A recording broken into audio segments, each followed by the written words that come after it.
kita langsung ke materi ya. Ini untuk materi nanti akan disampaikan oleh adik-adik mahasiswa. Monggo yang dimulai dari Mbak Esther ya. Oke, silakan Mbak Esther.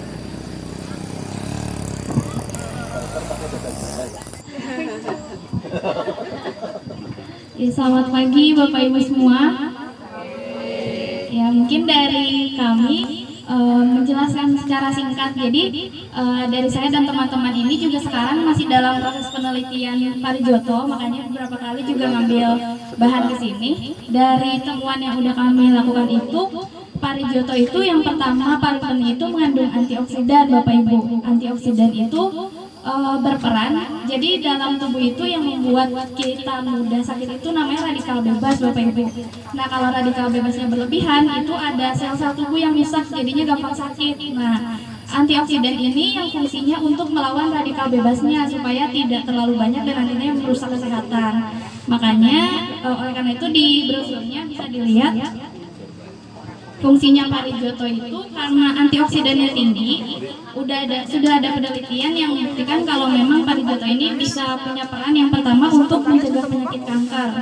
Karena di dalamnya itu ada senyawa namanya antioksidan juga dalam bentuk flavonoid namanya dan juga saponin yang bisa melawan antioksidan. Yang kedua juga bisa menurunkan risiko penyakit jantung. Yang ketiga bisa mencegah sariawan dan keempat itu meningkatkan daya tahan tubuh karena tadi radikal bebasnya jadi tidak bisa bekerja waktu sudah ada antioksidan yang dikonsumsi dari Parijoto tadi. Yang kelima juga Parijoto bisa menurunkan kadar kolesterol. Sebenarnya masih banyak lagi manfaat yang bisa diperoleh, tapi mungkin belum ada penelitian yang bisa dilaksanakan. Tapi sebagian besar intinya ada pada antioksidan Parijoto ini termasuk cukup tinggi dibandingkan jenis buah-buahan yang lainnya. Lalu selain antioksidan itu ada juga fungsi antibakteri dari Parijoto ini Bapak Ibu. Jadi antibakteri ini bisa menghambat bakteri yang tumbuh di makanan. Jadi kan kalau makanan itu rusak salah satunya karena ada bakteri yang tumbuh. Nah, Parijoto ini bisa berperan untuk menghambat bakterinya. Jadi makanan itu bisa lebih awet waktu ditambahkan Parijoto. Lalu yang kedua bakterinya juga dari Parijoto bisa menghambat bakteri yang menyebabkan jerawat, sudah ada penelitiannya. Jadi salah satu fungsinya juga di insidennya itu bisa buat menghambat tumbuhnya jerawat. Mungkin dari Bapak Ibu nanti boleh dicoba.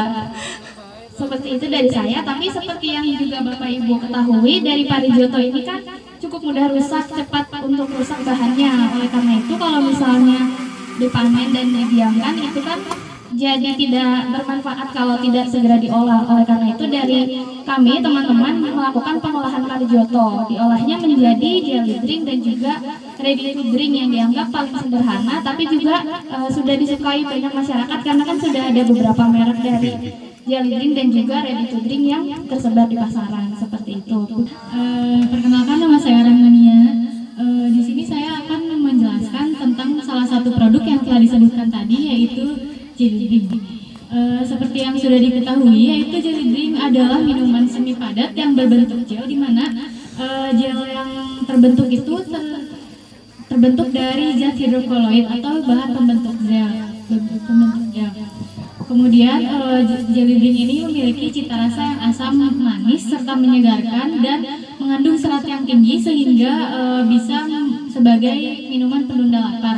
Serat yang tinggi pada jelly drink ini berasal dari zat hidrokoloid atau zat bahan pembentuk gel, di mana yaitu ada karagenan dan konjak.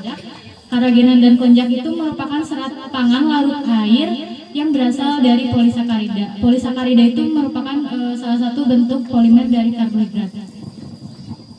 Kemudian saya akan menyebutkan secara umumnya untuk langkah-langkah pembuatan jelly drink. Yang pertama, jelly drink tersebut dipisahkan dari batangnya. Parijoto tersebut dipisahkan dari batangnya, kemudian dibersihkan. Setelah itu dilakukan pengukusan selama kurang lebih 3 menit. Kemudian dicampur dengan larutan air dan dihaluskan dengan menggunakan blender. Buah Parijotonya dimasukkan ke dalam blender, kemudian dihaluskan.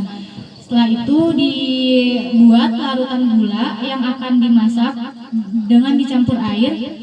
Kemudian dimasukkan hasil sari buah yang tadi sudah di blender, kemudian disaring. Setelah itu dicampur dengan larutan gula yang sudah dibuat. Kemudian ditambahkan bahan pembentuk gel berupa karagenan dan konjak. Setelah itu dilakukan pemasakan dan kemudian dilakukan pendinginan terlebih dahulu sebelum dimasukkan ke dalam kemasan.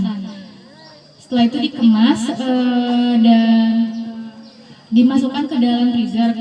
Berdasarkan percobaan yang telah kita coba, jelly drink Parijoto ini bisa tahan kurang lebih selama 2 minggu di dalam suhu kulkas.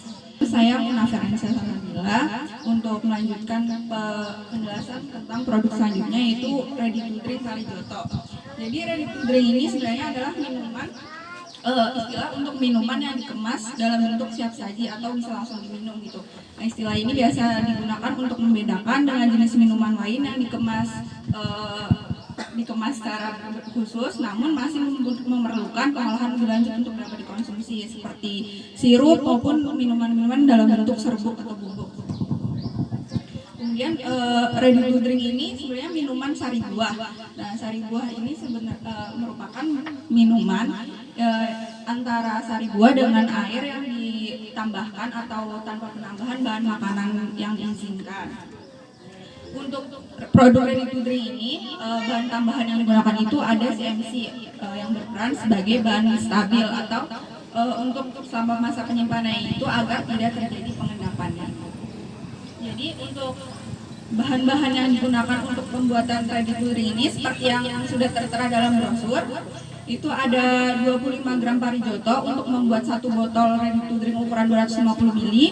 Kemudian gula pasirnya itu sebanyak 37,5 gram atau 15% dari total volume yang akan dibuat. Kemudian asam sitrat 0,625 gram atau 0,25%. Kemudian CMC-nya itu 1,25 gram atau sekitar 0,25% juga, dan 250 ml air. Untuk langkah-langkahnya kurang lebih sama seperti pembuatan jelly drink, dari dibersihkan, kemudian dikukus selama 3 menit, kemudian pemblenderan juga menggunakan perbandingan air 1:5, kemudian habis itu disaring dan dimasak. Untuk perbedaannya kita membuat larutan stabilnya dulu, jadi CMC-nya itu kita larutkan dulu dengan air panas, dengan airnya itu 50 ml untuk pembuatan satu botol produk. Kemudian setelah disiapkan bahan stabil, baru bisa dicampurkan pada tahap pemanasan air yang pemanasan gula.